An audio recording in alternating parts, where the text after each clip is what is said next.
مریخ کی اس دوشیزہ کے حالات جس نے رسول ہونے کا دعویٰ کیا ہوا تھا۔ اس میدان میں مردوں اور عورتوں کا ایک ہجوم تھا۔ ان کے درمیان ایک عورت تھی۔ اس کا چہرہ تو روشن تھا لیکن روحانی نور سے خالی تھی۔ اس کے بیان پر اس کے معنی بوجھل تھے۔ گویا وہ جو کچھ کہہ رہی تھی وہ سب بے معنی سا معلوم ہو رہا تھا۔ اس کے الفاظ سوچ سے خالی تھے اور اس کی آنکھ میں نم نہ تھی۔ وہ آرزو کے سرور سے نا واقف تھی۔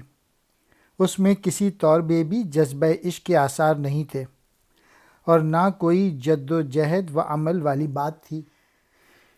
اس نکتہ دان مریخی حکیم نے جو ہمارا رہنما تھا ہم سے کہا، یہ دوشیزہ اہل مریخ میں سے نہیں، یہ سادہ طبع، آزاد اور مکر و فریب سے دور تھی۔ اس میں مکر و فریب نہ تھا۔ ظالم شیطان نے اسے یورپ سے اغوا کیا تھا۔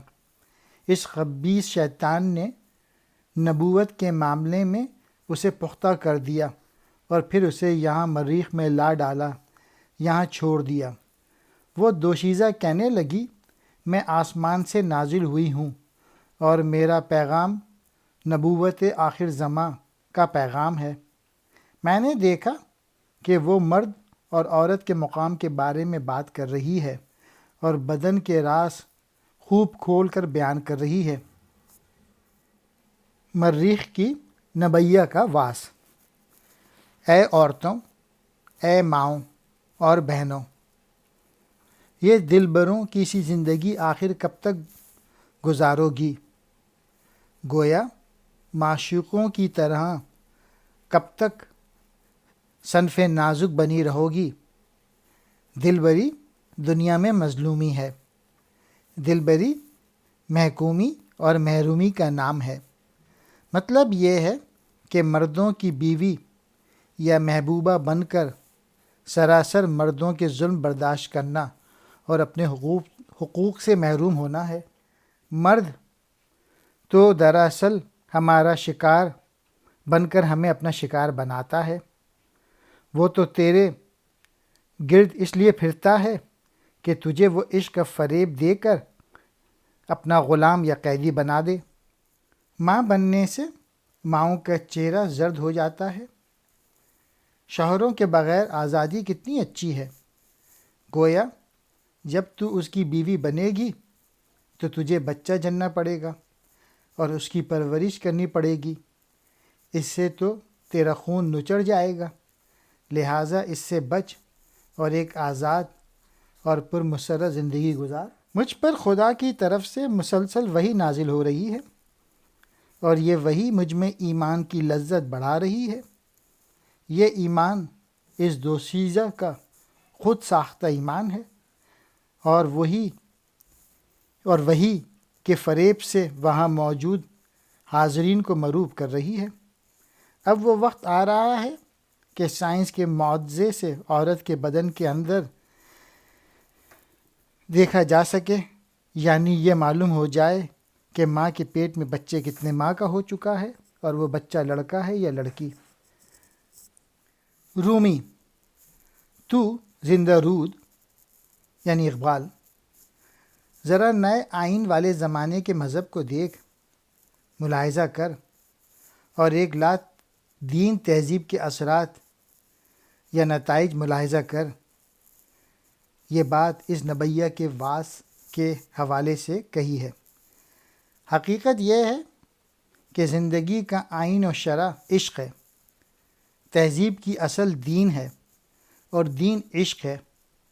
گویا مریخ کی اس نبیہ نے جو کچھ کہا وہ سراسر بے دین تہذیب اور بے عشق دین کی وجہ سے ہے اور یہ دنیا کے معاشروں میں برائیاں اور خرابیوں کا باعث ہے۔ گویا پختہ دین ظاہری علم اور مطالعہ کتب سے حاصل نہیں ہو سکتا۔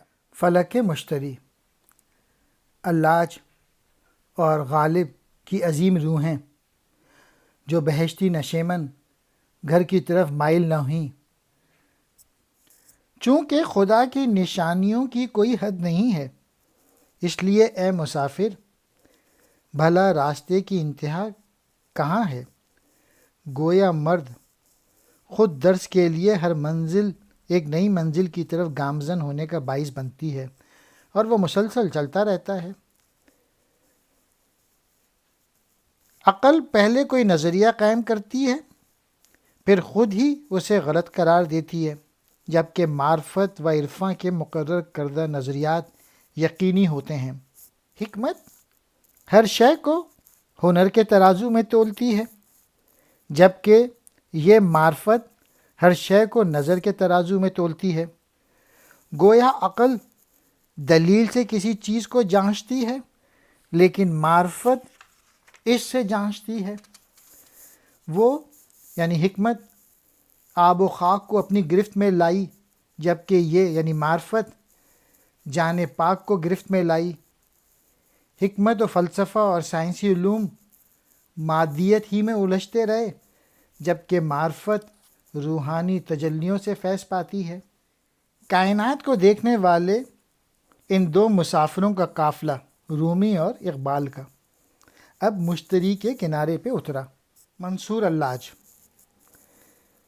ایک آزاد مرد جو اچھے اور برے کی تمیز سے پوری طرح آگاہ ہوتا ہے، اس کی روح بحشت میں نہیں سما سکتی۔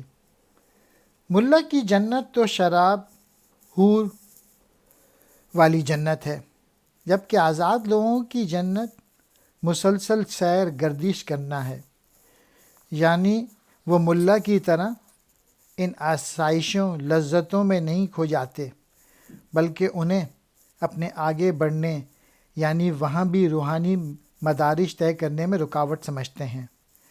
ان کا بنیادی مقصد تو محبوب حقیقی کا دیدار ہوتا ہے۔ ملا کی جنت کھانا پینا اور سونا اور موسیقی سننا ہے، جو گویا جنت کا عیش ہے۔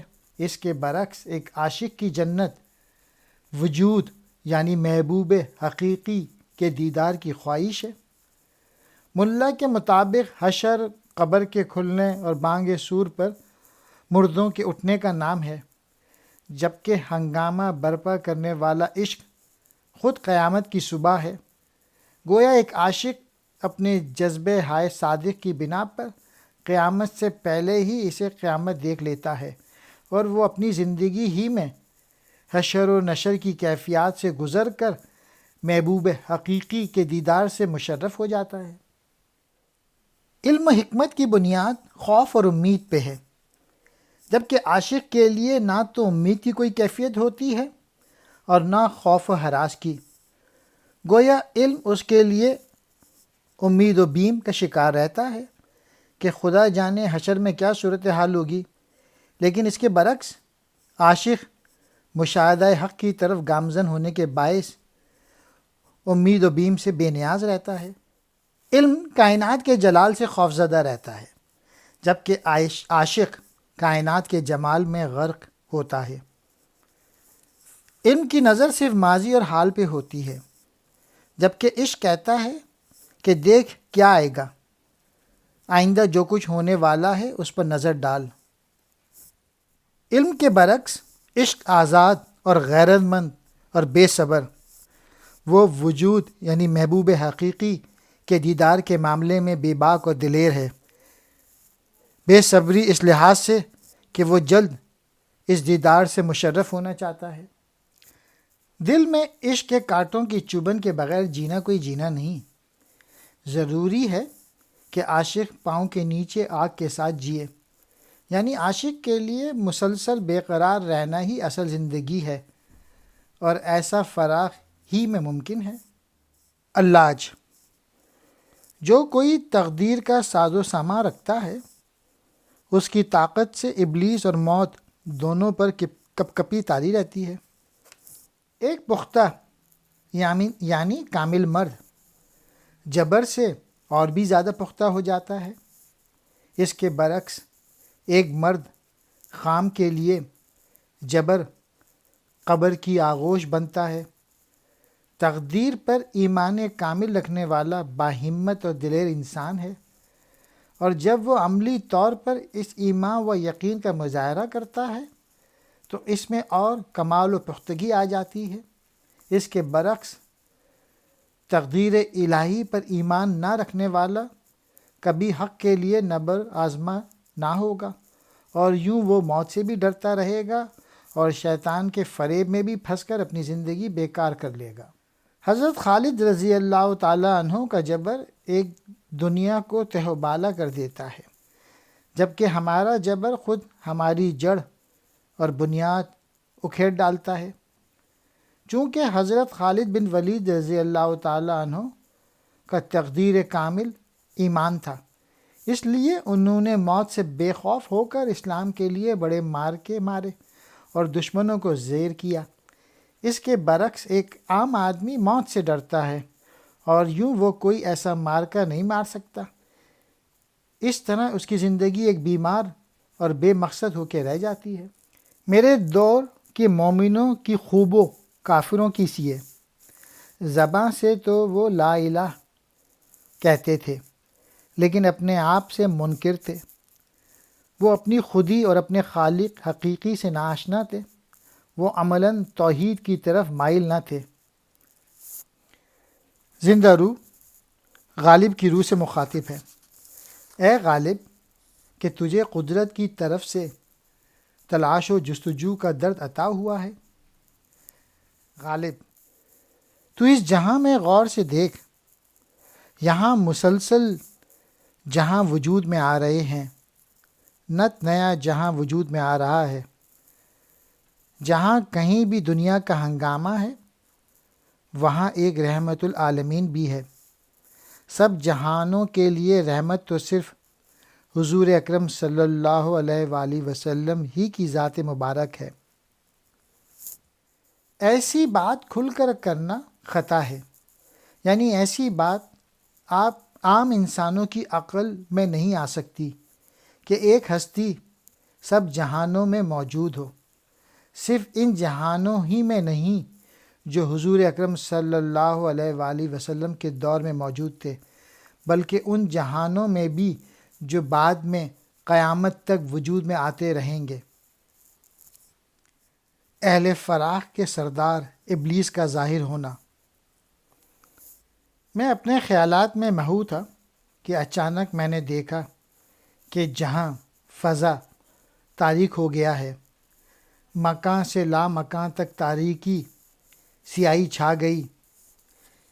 اس رات تاریکی میں ایک شعلہ نمودار ہوا جس کے اندر سے ایک بوڑھا آدمی باہر نکلا۔ ابلیس کی تخلیق آگ سے ہوئی، اس لیے شعلے کی بات کی ہے۔ اسے دیکھ کر رومی کہنے لگے، یہ اہل فراق کا سردار ابلیس ہے، جو سر تپا سوز ہے اور جس کے پیالے دل میں خون بھرا ہوا ہے، سراپا سوز اس بنا پہ کہ وہ آگ سے بنایا گیا ہے۔ یہ ایک ایسا بوڑھا ہے جو نہ ہنسنے والا ہے اور کم باتیں کرنے والا، یعنی کم گو۔ اس کی آنکھیں آدمی کے جسم میں جان کو دیکھنے والی ہیں۔ وہ رند بھی ہے، ملا بھی ہے، فلسفی و خرقہ پوش بھی ہے۔ عمل میں وہ سخت ریاضت کرنے والا زاہدوں کی مانند ہے، یعنی وہ ان سب کی سرشتوں سے آگاہ ہے اور انہیں بہکانے میں ماہر ہے۔ چنانچہ اپنے اس فن سے وہ ان سب کو اپنا پیروکار بنا سکتا ہے۔ ابلیس ابھی تک خیر و شر کی جنگ میں مصروف ہے۔ اس نے سینکڑوں پیغمبر دیکھے، لیکن ابھی تک وہ کافر کا کافر ہی ہے، یعنی پیغمبروں کی صورت میں انسانی عظمت تو بلند مرتبے سے آگاہ ہوتے ہوئے بھی وہ انسان کو بدی کی طرف لے جانے اور نیکی سے روکنے میں لگا ہوا ہے۔ گویا وہ خدا کے حکم سے سرتابی کی رو میں بہتا چلا جا رہا ہے اور اس پر اسے کوئی شرمندگی نہیں ہے۔ اگر میں آدم کو گمراہ نہ کرتا تو وہ بھی فرشتوں کی طرح خیر ہی خیر ہوتا، جس کے باعث دنیا اس رونق سے محروم رہتی جو آج اس خیر و شر کی باہمی ٹکرار کے نتیجے میں پیدا ہو رہی ہے۔ اگر میں یہ کہتا ہوں کہ خدا نہیں ہے تو یہ میری حماقت ہوگی، اس لیے کہ اس ذات کو دیکھنے کے بعد یہ نہیں کہا جا سکتا کہ وہ نہیں ہے۔ اے میرے غم گسار، تو مجھ سے بیگانہ ہو کر زندگی گزار، یعنی خود میں ایسی ہمت و دلیری پیدا کر کہ میرے بہکانے پر بھی تو میرا مقابلہ کر اور بدی سے بچ۔ جب تک تو میرا شکار بنا رہے گا، میرا تیر کش میں تیر رہیں گے۔ جب تک تو کم ہمتی کے باعث میری پیروی کرتا رہے گا، تجھے میں گمراہ کرتا رہوں گا۔ لہٰذا تو بلند ہمت بن جا اور مجھ سے بچ کر رہ۔